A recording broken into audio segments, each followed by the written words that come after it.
Hey, it's Cameron Brown here from The Next 90 Days. Welcome to this episode of the Marketing Patrol. And we're a force against these evil marketing villains. And if you don't know what I'm talking about, I trust that you'll go and watch the first video where we had a lot of fun explaining it to our community. Now, today I wanted to take you through a piece of marketing material where these evil marketing villains have been hard at work. Of course, I can't show you the official documents, they've been filed away as top secret. However, I'm going to show you how it was structured on this whiteboard here and how you can defend yourself from any such attacks.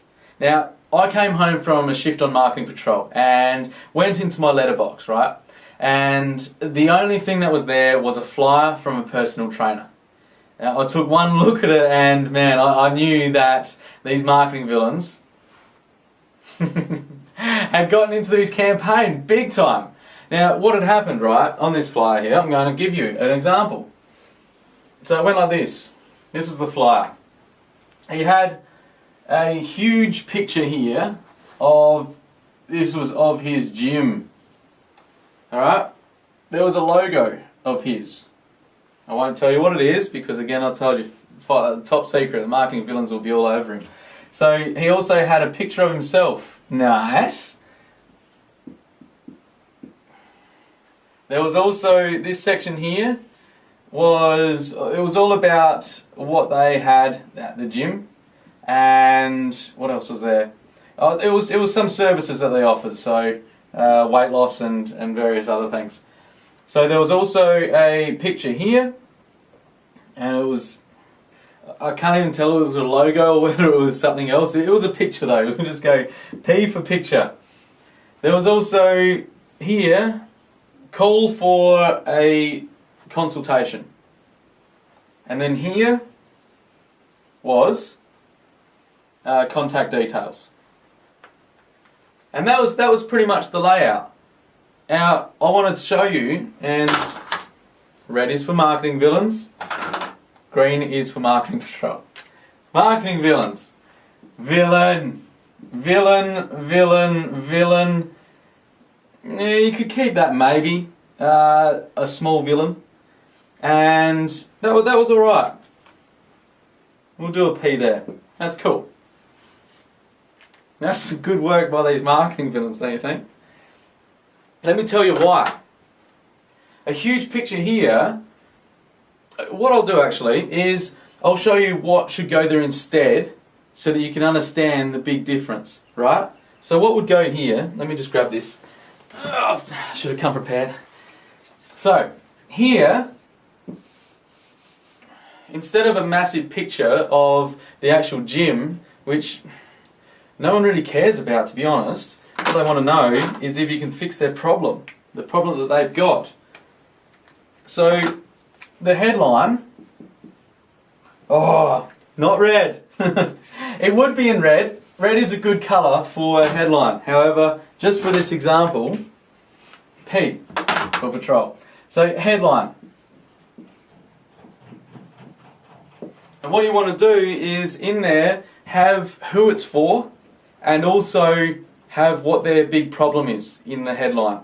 I'm not going to go through the specifics because I want to take you through the structure of the whole flyer, and we'll be here for ages if I take you through every single little detail. So headline. You also, here, the logo would more likely go down here somewhere. So if this is the logo, that could still stay the same. And for camera's sake, I'm doing it sideways. So the logo could possibly stay there. It might even go here. That's not a crucial part. This,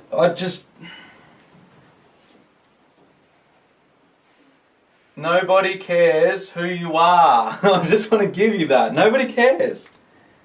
They want to know what it can do for them. They don't want to know that you're a fit guy. It just doesn't work. So what we would probably have instead, you could have, say, and we can move this over a bit, and have a before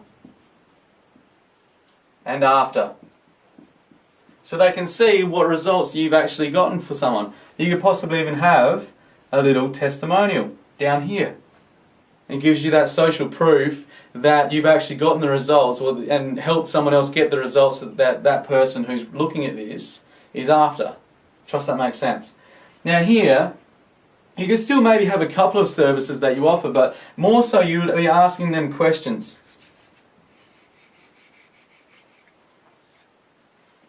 Questions.